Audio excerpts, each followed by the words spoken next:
Good morning बच्चों। आज हम कक्षा 7 का 18वां अध्याय का अध्ययन करेंगे और इस पाठ की लेखिका है विनीता पांडे। पाठ का शीर्षक है संघर्ष के कारण मैं तुनक मिजाज हो गया धनराज। तुनक मिजाज का अर्थ होता है शीघ्र क्रोध में आने वाला या चिड़चिड़ा। तो देखो बच्चों, विनीता पांडे द्वारा लिया गया ये साक्षात्कार का अंश यहाँ दिया गया है। साक्षात्कार का मतलब होता है इंटरव्यू। धनराज पिल्ले के बारे में आप जानते ही हैं, हॉकी के जादूगर।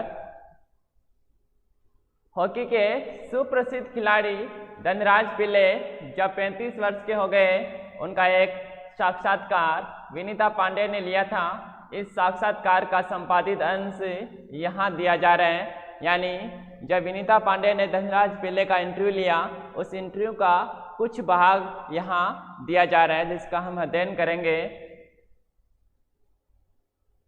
विनीता खिड़की पुणे की तंग गलियों से लेकर मुंबई के हीरानंदानी पवई कॉम्प्लेक्स तक आपका सफ़र बहुत लंबा और कष्टदायक रहा।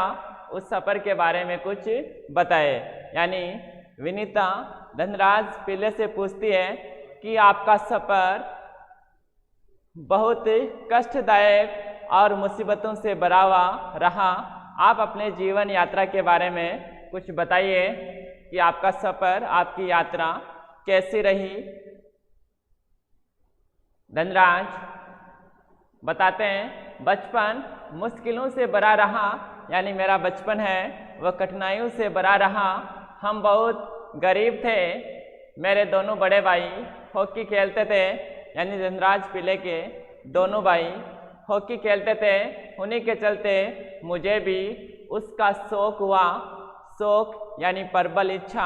शौक का अर्थ होता है प्रबल इच्छा। हॉकी स्टिक खरीदने तक की हैसियत नहीं थी। हैसियत का अर्थ होता है सामर्थ्य। हैसियत का अर्थ सामर्थ्य।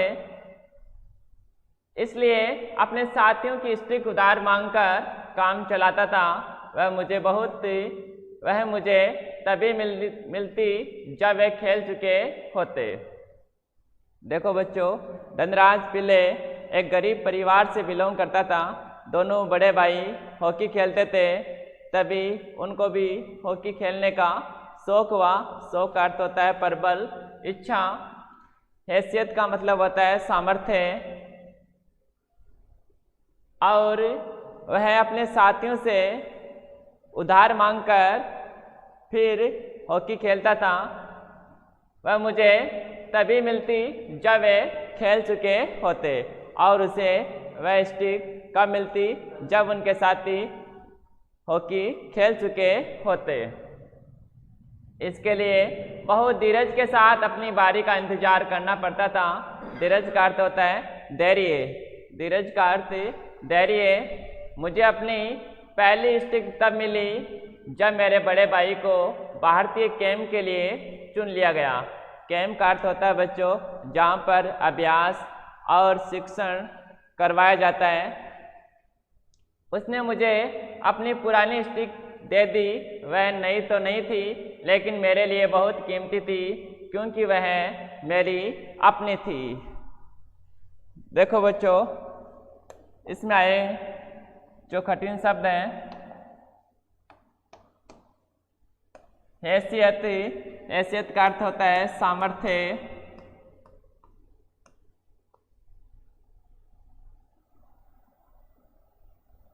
शौक का अर्थ होता है प्रबल इच्छा।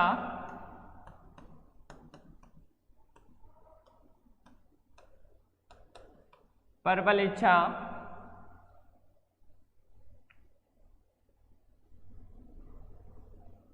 और स्टिक हॉकी खेलने के लिए जो गेंद को मारने का जो डंडा होता है वह स्टिक होता है।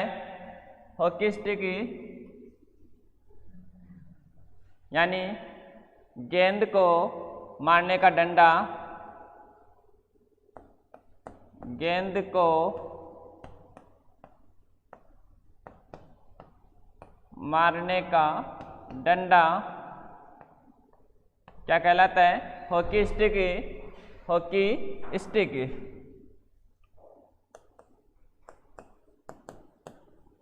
हॉकी स्टिक, यानी गेंद को मारने का जो डंडा होता है वो हॉकी स्टिक होता है। आगे देखते हैं।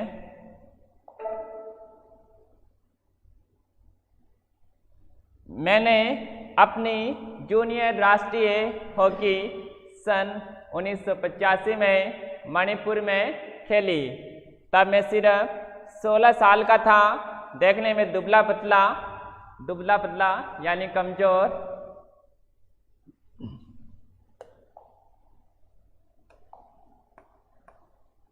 दुबला पतला यानी कमजोर, यानी अपने खेल के कैरियर के बारे में बता रहे हैं कि जब मैं 16 साल का था तब मुझे राष्ट्रीय हॉकी मणिपुर में खेलने का मुझे मौका मिला। और छोटे बच्चे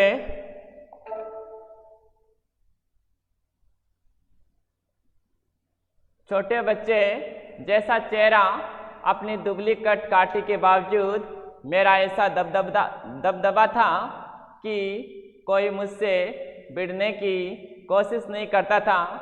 यानी शरीर से दुबला पतला था पर कद काठी के बावजूद ऐसा दबदबा, ऐसा रुतबा था कि कोई उससे भिड़ने की कोशिश नहीं करता था। मैं बहुत जुझारू था। जुझारू का मतलब होता है वीर या योद्धा।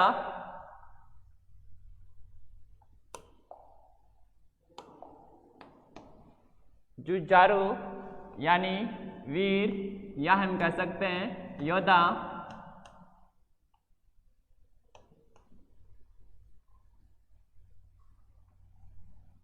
मैदान में भी और मैदान से बाहर भी, यानी मैदान में भी वो वीर योद्धा की तरह अपना प्रदर्शन दिखाता था और मैदान के बाहर भी। 1986 में मुझे सीनियर टीम में डाल दिया गया, यानी जूनियर से उसे सीनियर टीम में मौका मिला और मैं बोरिया बिस्तरा बांधकर मुंबई चलाया और अपने बोरिया बिस्तर यानी अपने कपड़े वगैरह लेकर वह बम्बई चलाया। उस साल मैंने और मेरे बड़े भाई रमेश ने मुंबई लीग में बेहतरीन खेल खेला। हमने खूब धूम मचाई। यानी उस समय इसके बड़े भाई जिनका नाम था रमेश, मुंबई लीग में खूब अच्छा प्रदर्शन किया, खूब धूम मचाई और अपनी पहचान बनाई। इसी के चलते मेरे अंदर एक उम्मीद जगी। उम्मीद का मतलब होता है आशा। उम्मीद का अर्थ होता है आशा, यानी एक आशा जगी। मुझे ओलंपिक 1988 के लिए नेशनल कैंप से बुलावा जरूर आएगा, पर नहीं आया। देखो बच्चों, अपने प्रदर्शन से खुश होकर इनको लगने लगा कि जरूर मुझे ओलंपिक खेलों के लिए चुना जाएगा, लेकिन क्या होता है, इनको नहीं बुलाया जाता है, इनको शामिल नहीं किया जाता है। मेरा नाम 57 खिलाड़ियों की लिस्ट में भी नहीं था, यानी जो खिलाड़ी चुने गए थे उनमें भी इनका नाम नहीं था। इतना अच्छा प्रदर्शन करने के बाद भी इनका नाम ओलंपिक खिलाड़ियों की लिस्ट में नहीं आया। फिर भी इन्होंने हिम्मत नहीं हारी और अपना जो प्रदर्शन है उसको जारी रखा। देखिए, धनराज पिल्ले के व्यक्तित्व को रेखांकित करते हुए विनीता पांडे ने लिखा है। विनीता पांडे जिन्होंने धनराज पिल्ले का साक्षात्कार लिया था, वह आपको कभी हंसाता है, कभी रुलाता है, कभी विस्मय से भर देता है। विस्मय का अर्थ होता है आश्चर्य से। तो कभी खीज से भी। उसके व्यक्तित्व में कई रंग हैं और कई भाव हैं। उसने ठेठ जमीन से उठकर आसमान का सितारा बनने की यात्रा तय की है। ठेठ जमीन से यानी निचले स्तर से उठकर आसमान को छुआ है, अर्थात प्रसिद्धि को पाया है। ऐसे थे धनराज पिल्ले। ये प्रसिद्ध पंक्तियाँ विनीता पांडे ने धनराज पिल्ले के बारे में कही है कि वह कभी हमें रुलाता है, कभी हंसाता है और कभी हमें आश्चर्य से भर देता है और कभी खीज से यानी क्रोध से उसके व्यक्तित्व में कई रंग हैं और कई भाव हैं। भाव का मतलब होता है विचार हैं। उसने ठेठ जमीन से यानी निचले स्तर से उठकर आसमान की ऊंचाई को छुआ है। देखो बच्चों आगे, बड़ी मायूसी हुई किसको? धनराज पिल्ले को, जब उनका नाम ओलंपिक खिलाड़ियों की सूची में नहीं आया। लिस्ट का अर्थ होता है सूची। मगर एक साल बाद ही ओलविन एशिया कप के कैंप के लिए मुझे चुन लिया गया। तब से लेकर आज तक मैंने पीछे मुड़कर नहीं देखा। किसने कहा? धनराज पिल्ले ने। यानी एक बार उनका चयन ओलंपिक के लिए नहीं हुआ, लेकिन उन्होंने हिम्मत नहीं हारी और अपने प्रदर्शन को उत्तरोत्तर बढ़ाता रहा और अंत में उसे ओलविन एशिया कप के कैंप के लिए चुन लिया गया और उसके बाद उसने कभी पीछे मुड़कर नहीं देखा। विनीता, आपका विद्यार्थी जीवन कैसा रहा? विनीता पूछती है धनराज पिल्ले से कि आपका विद्यार्थी जीवन कैसा रहा? अपने स्कूल के दिनों से आपकी किस प्रकार की यादें जुड़ी है? बच्चों, हर विद्यार्थी के जीवन में जो उनका जो विद्यार्थी जीवन होता है उसकी यादें हमेशा संजोए रहती है। उसी प्रकार विनीता धनराज पिल्ले से पूछती है कि आपकी जो स्कूली लाइफ है, विद्यार्थी जीवन है, वो कैसा रहा? किस प्रकार की यादें आपके मन में संजोए हुई है? आप उनके बारे में बताइए। तो देखिए धनराज क्या बताता है अपने विद्यार्थी जीवन के बारे में।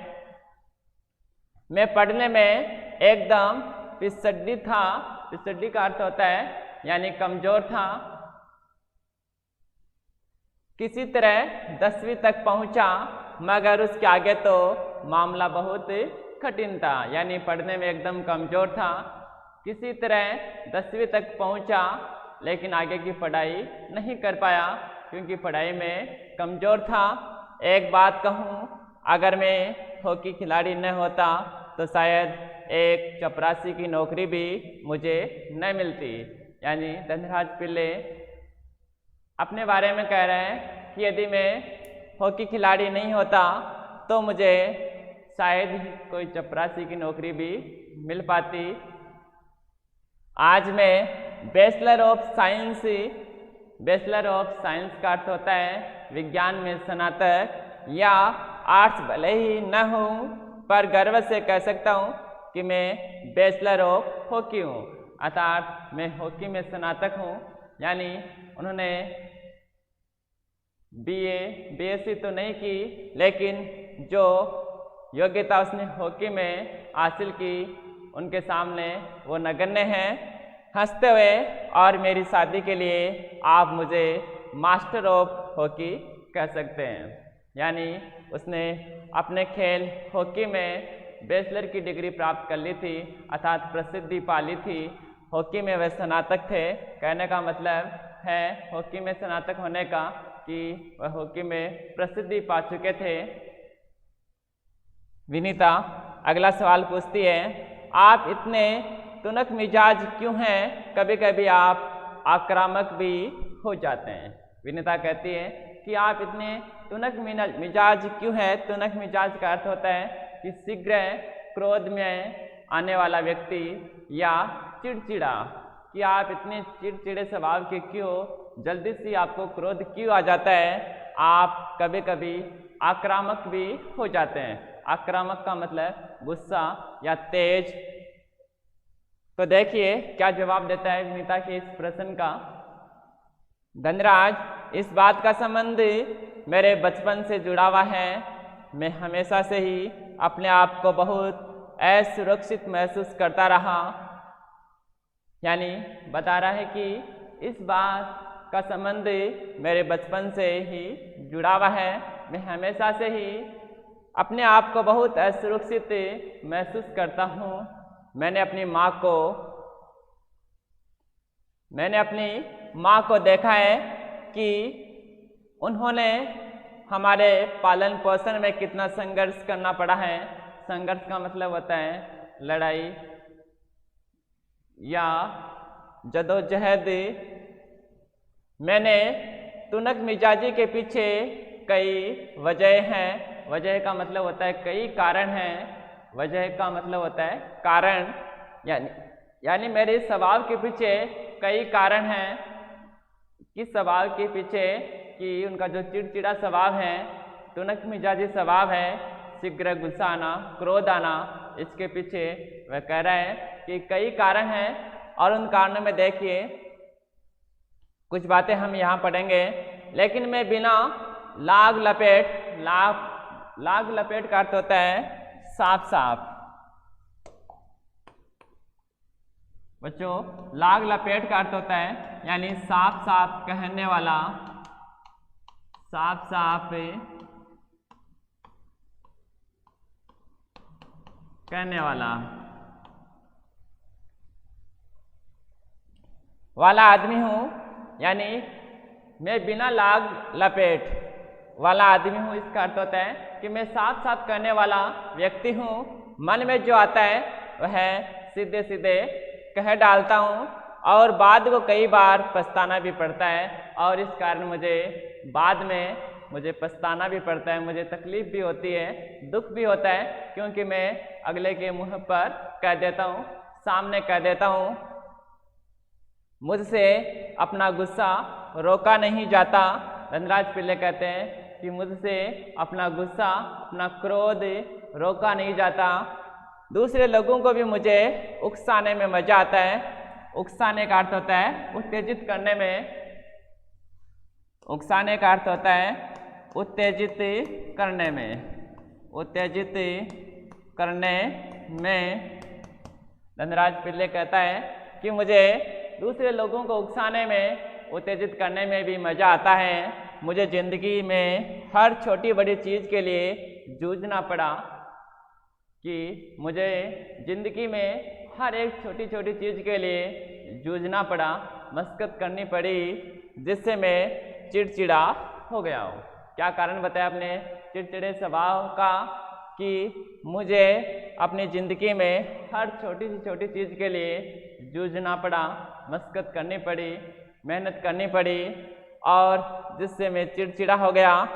साथ ही साथ मैं बहुत भावुक इंसान भी हूँ। भावुक का अर्थ होता है कोमल हृदय वाला इंसान।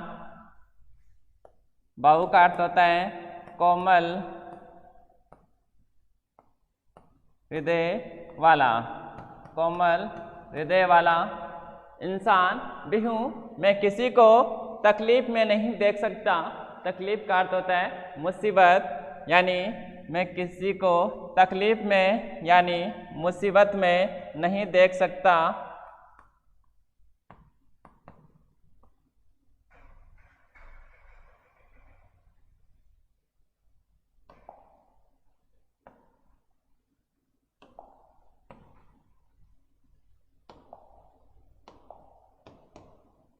तकलीफ यानी मुसीबत।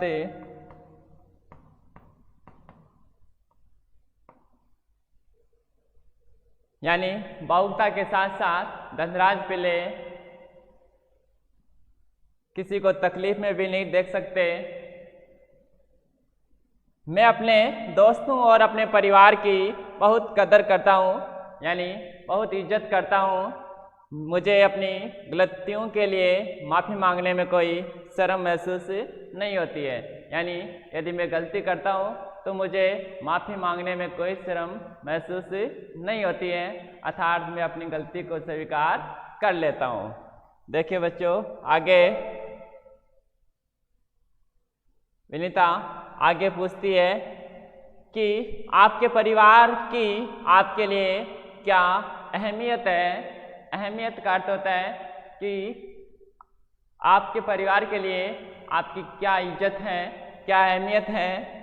तो देखो धनराज क्या जवाब देता है विनीता को कि सबसे अधिक प्रेरणा मुझे अपनी माँ से मिली कि मेरी परिवार की मेरे जीवन में क्या अहमियत है, क्या इज्जत है। तो वह कहता है कि सबसे अधिक प्रेरणा मुझे मेरी माँ से मिली। उन्होंने हम सब भाई बहनों में अच्छे संस्कार डालने की कोशिश की। मैं उनके सबसे नज़दीक हूँ, यानी मैं अपनी माँ के सबसे नज़दीक हूँ।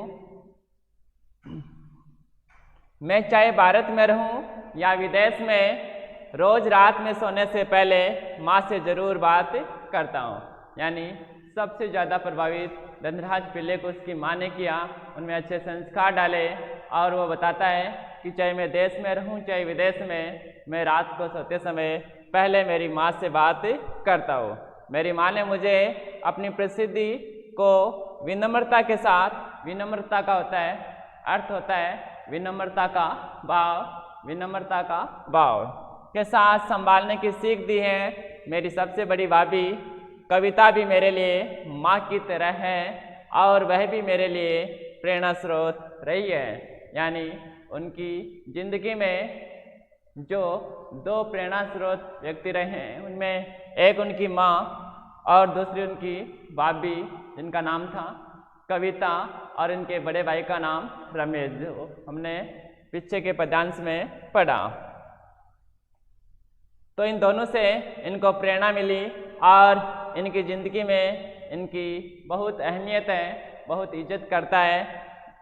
विनीता अगला सवाल पूछती है, आपने सबसे पहले कृत्रिम घास यानी एस्ट्रोटर्फ, कृत्रिम घास का अर्थ होता है एस्ट्रोटर्फ, पर हॉकी कब खेली? तो धनराज जवाब देता है, मैंने सबसे पहले कृत्रिम घास यानी एस्ट्रोटर्फ तब देखी जब राष्ट्रीय खेलों यानी नेशनल्स में भाग लेने 1988 में मैं नई दिल्ली आया। मुझे याद है किस तरह सौम्या और जोक्विम कार्वलोह मुझे एक कोने में ले जाकर कृत्रिम घास पर खेलने के गुर बता रहे थे, गुर यानी तरीके बता रहे थे। और जब ये बताने में लगे हुए थे, मैं झुक झुक कर उस मैदान को छू रहा था। मुझे विश्वास ही नहीं हो रहा था कि विज्ञान इस कदर तरक्की कर सकता है जिससे कृत्रिम घास तक उगाई जा सके। यानी आश्चर्य विस्मय से उनका जो मन है वह भर गया था कि विज्ञान इतनी तरक्की भी कर सकता है कि कृत्रिम घास उगा सकता है। और उसको देखकर वह गदगद हो गया और उसको छूकर महसूस कर रहा था। पहली बार उन्हें 1988 में मौका मिला था कृत्रिम घास पर हॉकी खेलने का। विनीता, हर युवक का यह सपना होता है कि उसके पास एक कार हो। आपके पास अपनी पहली कार कब आई? विनीता उसे आगे पूछती है कि हर एक युवक का सपना होता है कि उसके पास भी एक कार हो, अपना घर हो। तो आपके पास पहली कार कब आई? देखिए धनराज विनीता के इस प्रश्न का क्या उत्तर देता है। धनराज, मेरी पहली कार एक सेकंड हैंड अरमाडा थी। सेकंड हैंड का मतलब होता है जो दूसरों के द्वारा उपयोग ली गई और उसके बाद उसे खरीद ले। तो मेरी पहली कार एक सेकंड हैंड अरमाडा थी जो मुझे मेरे पहले के एम्प्लॉयर ने दी थी। एम्प्लॉयर का अर्थ होता है नियोक्ता या रोजगार देने वाला या रोजगार दाता, इसको एम्प्लॉयर भी हम कह सकते हैं। तब तक ही मैं काफ़ी नामी खिलाड़ी बन चुका था। यानी जब इन्होंने अपनी पहली सेकंड हैंड अरमाडा खरीदी थी तब ये बहुत प्रसिद्ध, नामी का मतलब होता है प्रसिद्ध खिलाड़ी बन चुका था, लेकिन उन्होंने पुरानी गाड़ी ही खरीदी। मगर ये कोई जरूरी नहीं है कि शोहरत का अर्थ होता है प्रसिद्धि। पैसा साथ लेकर आए। मैं तब भी मुंबई की लोकल ट्रेनों और बसों में सफ़र करता था। यानी प्रसिद्धि पाने के बाद भी ये मुंबई की लोकल ट्रेनों में ही सफ़र करता था, यात्रा करता था। हालांकि यहाँ तक वह काफ़ी प्रसिद्ध खिलाड़ी बन चुका था, उनकी एक अलग पहचान बन गई थी, क्योंकि टैक्सी में चढ़ने की हैसियत मुझ में नहीं थी। हैसियत का मतलब सामर्थ्य नहीं था, इतने इनके पास पैसे नहीं थे कि वह टैक्सी खरीद कर उसमें यात्रा करे, तो वह मुंबई की लोकल ट्रेनों में ही यात्रा करता था। मुझे याद है एक बार किसी फोटोग्राफर ने एक भीड़ से भरे रेलवे स्टेशन पर मेरी तस्वीर खींचकर अगली सुबह अखबार में यह खबर छाप दी कि हॉकी का सितारा पिल्ले अभी भी मुंबई की लोकल ट्रेनों में सफ़र करता है। यानी एक बार एक फोटोग्राफर ने रेलवे स्टेशन पर उनकी तस्वीर खींचकर अखबार में छाप दी और लिखा कि हॉकी का सितारा पिल्ले अभी भी मुंबई की लोकल ट्रेनों में सफ़र करता है। यानी इतना प्रसिद्ध खिलाड़ी इतनी प्रसिद्धि पाने के बाद भी वह लोकल ट्रेनों में सफ़र करता है। उसके बाद देखिए क्या होता है। उस दिन मैंने महसूस किया, किसने, धनराज पिल्ले ने, कि मैं एक मशहूर चेहरा बन चुका हूँ। मशहूर का मतलब होता है प्रसिद्ध चेहरा बन चुका हूँ और मुझे लोकल ट्रेनों में सफ़र करने से बचना चाहिए। लेकिन मैं कर ही क्या सकता था। मैं जो भी थोड़ा बहुत कमाता उससे अपना परिवार चलाना पड़ता था। धीरे धीरे पैसा जमा करके बहन की शादी की और अपनी माँ के लिए हर महीने पुणे में पैसा भेजना शुरू किया। आज मेरे पास एक फोर्ड आइकॉन है जिसे मैंने सन 2000 में ख़रीदा था, मगर वह किसी कॉरपोरेट हाउस का दिया हुआ तोहफा नहीं है, बल्कि मेरी मेहनत की गाड़ी कमाई से खरीदी हुई कार है। यानी मेरे पास फोर्ड आइकन है, लेकिन वह किसी के द्वारा पुरस्कार में दिया हुआ उपहार नहीं है। वह मेरी मेहनत की कमाई से खरीदी हुई कार है जो उसने 2000 में खरीदी थी। 2000 का मतलब सन 2000 में। विनीता अगला सवाल उससे पूछती है, सफलता का आपके लिए क्या महत्व है? हॉकी को आपने इतना कुछ दिया, इसके बदले आपको क्या मिला? यानी आपने हॉकी को इतना कुछ दिया, बदले में आपको क्या मिला? धनराज इस प्रश्न का उत्तर देते हुए कहते हैं, कुछ रुपए इनाम में मिले थे, मगर आज खिलाड़ियों को जितना मिलता है उसके मुकाबले में पहले कुछ नहीं मिलता था। यानी आज के समय में खिलाड़ियों को जितना पैसा मिलता है उतना उस ज़माने में नहीं मिलता था, उस समय नहीं मिलता था। मेरी पहली जिम्मेदारी थी परिवार में आर्थिक तंगी को दूर करना और उन सब को एक बेहतर ज़िंदगी देना। विदेश में जाकर खेलने से जो कमाई हुई उससे मैंने 1994 में पुणे के बाबू पाटिल रोड पर 2 बेडरूम का एक छोटा सा फ्लैट खरीदा। ये घर छोटा ज़रूर है पर हम सबके लिए काफ़ी है। 1999 में महाराष्ट्र सरकार ने मुझे पवई में एक फ्लैट दिया। वैसा घर है जिसे खरीदने की मेरी खुद की हैसियत कभी नहीं हो पाती। यानी महाराष्ट्र सरकार ने इनको पवई में एक फ्लैट दिया और बता रहे हैं कि ये इतना अच्छा है कि शायद ही मैं इसको कभी खरीद पाता। यानी मेरा इतना सामर्थ्य नहीं था। विनीता, सेलिब्रिटीज़ के साथ एक ही मंच पर बैठना कैसा लगता है? सेलिब्रिटीज़ के साथ एक ही मंच पर बैठना कैसा लगता है? धनराज, बहुत अच्छा। जब हम राष्ट्रपति से मिले तब ये महसूस हुआ कि हम कितने खास हैं। हॉकी ही है जिसके चलते हर जगह प्रतिष्ठा मिली।